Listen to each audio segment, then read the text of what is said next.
Did India make a massive mistake by letting Pakistan off the hook when they were in control in Operation Sindoor? The answer is, of course, yes, because India held all the aces. India were in a position of real strength. Pakistan's key military facilities had been damaged. They do not have enough firepower to fight back. Their army is much smaller than India's. India made a massive, massive mistake by letting them go at this stage. All that India should have done is kept on the offensive for a few more days, maybe another 3 or 4 days, and then Pakistan would have been in real, real trouble. I'll tell you why. Because all that India would have, if had India damaged their power infrastructure, their dams, their oil refineries, and some more military facilities, as well as a lot of more hubs which they have. India destroyed 9 key terror hubs, but Pakistan have thousands of smaller hubs.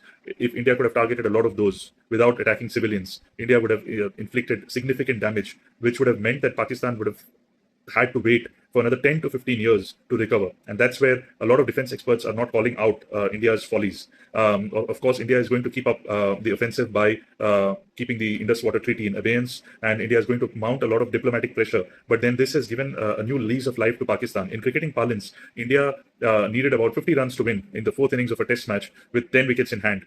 But then India agreed for a draw. That's exactly what this is. You know what Pakistan is likely to do, and mark my words, they will mount there will be resurgence in their terror activities. They will slowly but surely come back and hit India.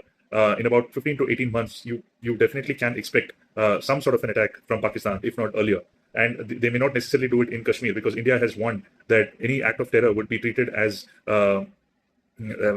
war, which means that they know India's military capabilities by now. But then in the next 12 to 15 months, they'll work with their allies, the likes of China, Turkey, etc., to build their arsenal again. They will beg, borrow, and build their military capability again. They now exactly know what India's strengths are. So they are likely to work towards that. And the most important thing, they are likely to strike through Bangladesh, because ISI has infiltrated the minds of the Bangladeshis. And given the chaos in Bangladesh, I won't be surprised if Pakistan's next plans are on the eastern side in Assam and Bengal. This is something that the Indian defense and Indian intelligence should be very, very wary of. My request to everybody would be to keep up the pressure on the government till Modi is there. And I'm sure there would be a certain amount of fear that the Pakistanis would have. But the problem is, if there is a change in government tomorrow, if somebody else from the same government takes over, there could be a much softer stance towards terror. And that is where Pakistan can really strike back. So my only request to all my viewers would be to keep up the pressure on the government. They've done a decent job, but they've let Pakistan off the hook just at the moment when they should have gone for the kill. This book, available on Amazon Kindle for free, has predicted a lot of such events. Please do read.